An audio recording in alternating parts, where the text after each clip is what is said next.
दोस्तों नमस्कार, मैं दीपक कुमार। रशिया और यूक्रेन के युद्ध में हजारों सैनिकों की मौत हो चुकी है। यूएन की रिपोर्ट के अनुसार लगभग 10 लाख लोग यूक्रेन छोड़कर चले गए हैं।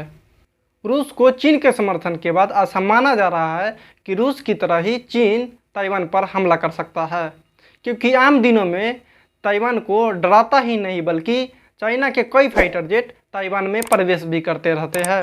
अमेरिका के पूर्व राष्ट्रपति डोनाल्ड ट्रंप ने दावा किया है कि आफ्टर यूक्रेन वार चाइना ताइवान पर हमला कर सकता है। Let's tell you what China has been up to. If defense observers and some media reports are to be believed, the Chinese regime is gearing up to invade Taiwan. Now turn to a stunning report from Newsweek. A Russian dissident named Vladimir Osheskin claims to have obtained leaked letters from an FSB whistleblower saying the CCP was just months away. इस बात को इसलिए भी पुष्टि की जाती है कि यूक्रेन मामले में नाटो सहित विश्व के सबसे शक्तिशाली देश अमेरिका भी इस मामले में कुछ नहीं कर पाया है। इससे अमेरिका की छवि कमज़ोर हुई है। आइए जानते हैं चीन ताइवान पर हमला क्यों करना चाहता है, आखिर उससे क्या मिलने वाला है, इससे भारत पर क्या फ़र्क पड़ेगा और यह एशिया के लिए कितनी महत्वपूर्ण है। 1683 से 1895 तक ताइवान पर किंग राजवंश का शासन हुआ करता था, लेकिन अंतर्राष्ट्रीय राजनीति में चीन जापान युद्ध 1894 में यह पहला मामला सामने आया था। चीन जापान युद्ध में जापान ने चीन को हरा देता है और किंग राजवंश का शासन खत्म हो जाता है और चाइना ताइवान पर अधिकार कर लेता है। 1894 के चीन जापान युद्ध में जापान ने किंग राजवंश को हराया था और ताइवान पर अपना उपनिवेश बना लिया था। उसके बाद चीन छोटे छोटे भागों में टूटने लगा था। उस समय चीन के सबसे बड़े नेता सुन यत सेन हुआ करता था, जो चाइना के छोटे छोटे भागों को जोड़कर एक देश बनाना चाहता था। चीन को एक करने के लिए सुन यत सेन ने 1912 में केएमटी पार्टी यानी कुमतियांग पार्टी का गठन करता है। रिपब्लिक ऑफ चाइना अभियान काफ़ी सफल भी हुए, लेकिन 1985 में सुन यत सेन की मौत हो जाती है और केएमटी पार्टी दो भागों में टूट जाती है। केएमटी पार्टी दो भागों में टूटने के बाद एक बनती है नेशनलिस्ट पार्टी, दूसरी कम्युनिस्ट पार्टी। नेशनलिस्ट पार्टी जनता को अधिकार देना चाहती थी, यानी जनता के समर्थन में थी, जबकि कम्युनिस्ट पार्टी का मानना था कि सरकार तय करेगी कि जनता पर कैसे शासन करना है। नेशनल पार्टी पूरी तरह से उदारवादी परिकल्पना पर आधारित था, बल्कि कम्युनिस्ट पार्टी पूरी तरह से डिक्टेटरशिप था। यहीं से चीन के अंदर शीत युद्ध का प्रारंभ होता है। 1927 में नेशनल पार्टी के लोगों ने कम्युनिस्ट पार्टी के लगभग 1 लाख लोगों को नरसंहार कर देता है, जिसे शंघाई जेनोसाइड के नाम से जाना जाता है। इस जेनोसाइड की वजह से चीन में गृह युद्ध छिड़ जाता है। 1927 से 1950 तक यह गृह युद्ध चलता रहता है। गृह युद्ध की वजह से जापान को मौका मिल जाता है कि हम चाइना पर कब्जा कर लें। चीन के आपसी संघर्ष के फायदा उठाकर जापान चीन पर हमला कर देता है और चाइना के सबसे बड़े मंचूरिया शहर पर कब्जा कर लेता है और वहाँ के लोगों को पर अत्याचार करना शुरू कर देता है। हालांकि इसके बाद दोनों पार्टी एक होकर जापान के विरुद्ध युद्ध छेड़ देते हैं और द्वितीय विश्व युद्ध तक साथ साथ लड़ते हैं और जापान को साइड कर देते हैं। हालांकि द्वितीय विश्व युद्ध में जापान के हारने के बाद फिर से चाइना में गृह युद्ध छिड़ जाता है। चाइना और ताइवान के नामों में थोड़ी सी फर्क है। चाइना को पीपुल्स रिपब्लिक ऑफ चाइना कहा जाता है, जबकि ताइवान को रिपब्लिक ऑफ चाइना कहा जाता है।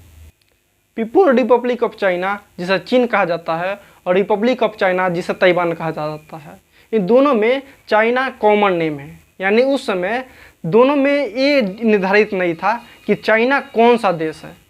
अब चाइना और ताइवान में युद्ध छिड़ जाता है। उस समय चीन में कम्युनिस्ट पार्टी माओ का शासन था, जबकि ताइवान पर नेशनलिस्ट पार्टी काइसेक का शासन था।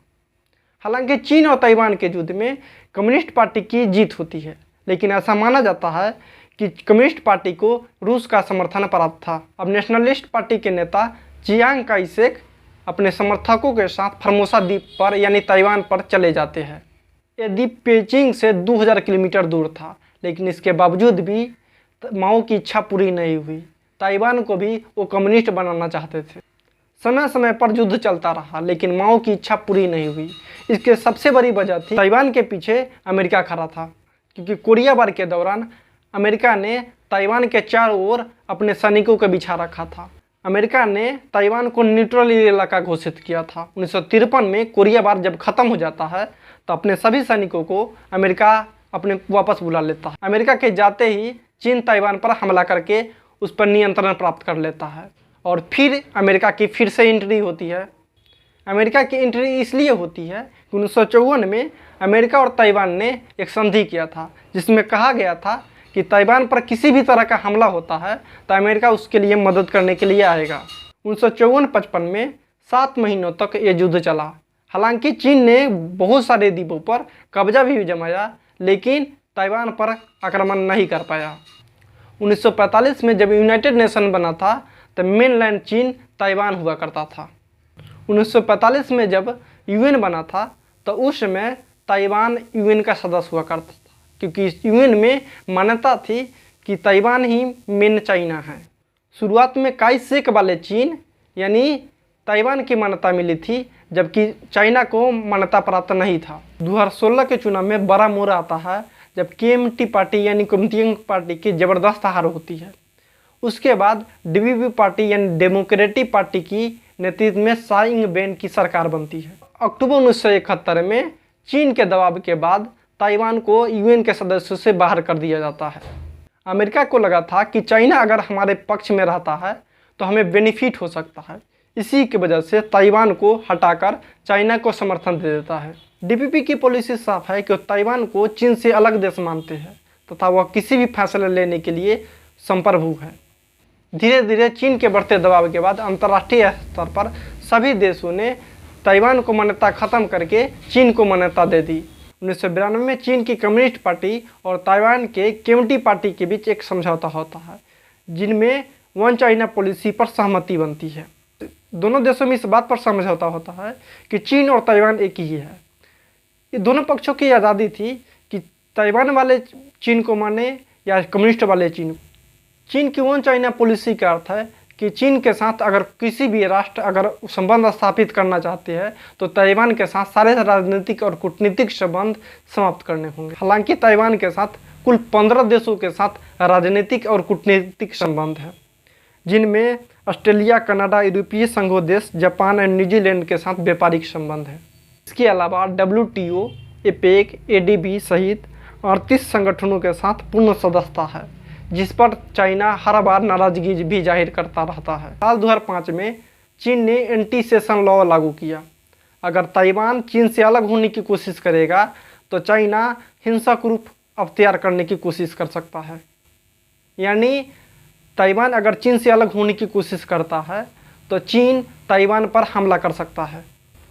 1949 में भारत ने भी वन चाइना पॉलिसी को स्वीकार किया है। इसके तहत ताइवान और तिब्बत को भी चीन के हिस्से के रूप में मानता है। हालांकि इस पर भारत को भी कूटनीतिक दृष्टिकोण अपनाना चाहिए। अगर चाइना वन इंडिया पॉलिसी को मानता है तभी भारत को वन चाइना पॉलिसी को स्वीकार करना चाहिए। इंडिया चाइना झड़प के बाद भारत ने भी तिब्बत और ताइवान को खुलकर समर्थन करने लगा है। हालांकि भारत और ताइवान के बीच कोई भी औपचारिक संबंध नहीं है, लेकिन 1995 में भारत और ताइवान एक दूसरे के राजधानी में एक राजनयिक बिठा रखा है। हालांकि भारत ने 2010 से अपने आधिकारिक दस्तावेजों में वन चाइना पॉलिसी को उल्लेख करना बंद कर दिया है। ताइवान पर अमेरिका का रुख राजनीतिक रूप से अस्पष्ट रहा है। वो कभी भी ये नहीं कहा है कि वह ताइवान के लिए वो चीन से युद्ध करेगा, लेकिन वह पीछे से ताइवान को समर्थन और हथियार देने के लिए जाना जाता है। लेकिन 1954 में ताइवान और अमेरिका के सुरक्षा संधि के वजह से ताइवान के लिए अमेरिका युद्ध में उतर सकता है। डिप्लोमेट के विश्लेषण के अनुसार ताइवान के चीन के नियंत्रण के बाद लगभग 200 किलोमीटर के मिसाइल रेंज बढ़ सकता है, यानी चीन अमेरिका के और नज़दीक पहुंच जाएगा। अब सवाल उठता है, क्या अमेरिका ताइवान के लिए चीन से युद्ध करेगा? अगर ताइवान पर चीन कब्जा कर लेता है तो चीन को $600 अरब की इकोनॉमी, हाईटेक उद्योग तथा सेमीकंडक्टर पर उत्पादन पर नियंत्रण मिल जाएगा। ताइवान अमेरिका के लिए इसलिए भी महत्वपूर्ण है क्योंकि ताइवान अमेरिका का 10वां व्यापारिक साझेदार देश है। ताइवान पर चाइना की इन्वेड की वजह से एशिया ही नहीं यूरोप के बहुत सारी कंट्री पर भी इकोनॉमिक प्रभाव पड़ने वाला है। दुनिया में वो इस्तेमाल होने वाली बहुत सारी गैजेट जैसे इलेक्ट्रॉनिक, फ़ोन, लैपटॉप, घड़ी, गेमिंग उपकरण जो चिप लगते हैं वे ज़्यादातर ताइवान में बनते हैं। चिप के मामले में ताइवान दुनिया के सबसे नंबर 1 देश है। दुनिया में उत्पादन होने वाला लगभग 50% उत्पादन का निर्यात ताइवान करता है। 2021 में दुनिया का चिप उद्योग लगभग 100 अरब डॉलर का है, जिसमें सेमीकंडक्टर के मामले में ताइवान से नंबर 1 पे है। वर्तमान में ताइवान के कुछ लोग मेनलैंड चाइना के साथ जोड़े जाने का समर्थन करते हैं। इसके 2 प्रमुख कारण हैं, जातीय राष्ट्रवाद, इससे भी महत्वपूर्ण है नागरिक राष्ट्रवाद। काउंसिल ऑफ फॉरेन रिलेशन के अनुसार 2020 में हुए सर्वे में ताइवान के लगभग 2/3 निवासी ताइवान के रूप में अपनी पहचान दर्ज करते हैं, जबकि 1/3 सदस्य चाइना और ताइवान के साथ पहचान दर्ज करते हैं और 3% लोग ही चीन का समर्थन करते हैं। लेकिन इससे भी महत्वपूर्ण है कि ताइवान के लोग लोकतंत्र के समर्थक हैं और वन चाइना पॉलिसी के विरोधी। ताइवान के भविष्य के लाखों युवा का मानना है कि वो एक ऐसे स्वतंत्र देश में पैदा हुए हैं जिसे चीन से कोई लेना देना नहीं है।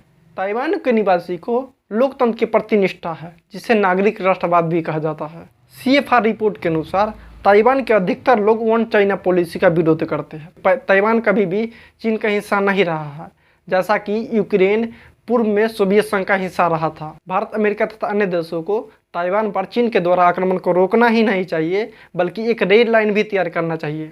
चाइना एक कम्युनिस्ट राष्ट्र है जो खुद को लोकतंत्रवादी बताता रहता है। ताइवान एक सफल लोकतंत्र तथा स्वतंत्र राष्ट्र है। अंतर्राष्ट्रीय स्तर पर किसी बड़े देशों द्वारा छोटे राज्य पर कब्जा करने का एक अनैतिकता का प्रश्न बनता है, जिससे विवादों को शांतिपूर्ण ढंग से निपटाने का प्रयास किया जाना चाहिए। अगर ताइवान पर चीन का कब्जा हो जाता है तो एशिया ही नहीं, यूरोप पर भी एक इकोनॉमिक प्रभाव पड़ने वाला है। भारत को भी ताइवान के साथ संबंध सुधारना चाहिए, भले ही भारत ने ताइवान को स्वतंत्र देश के लिए मान्यता नहीं दी हो। दोस्तों, वीडियो अच्छा लगा हो तो ऐसे ही वीडियो देखने के लिए मेरे चैनल को सब्सक्राइब कीजिए और अपने दोस्तों के साथ शेयर कीजिए। धन्यवाद।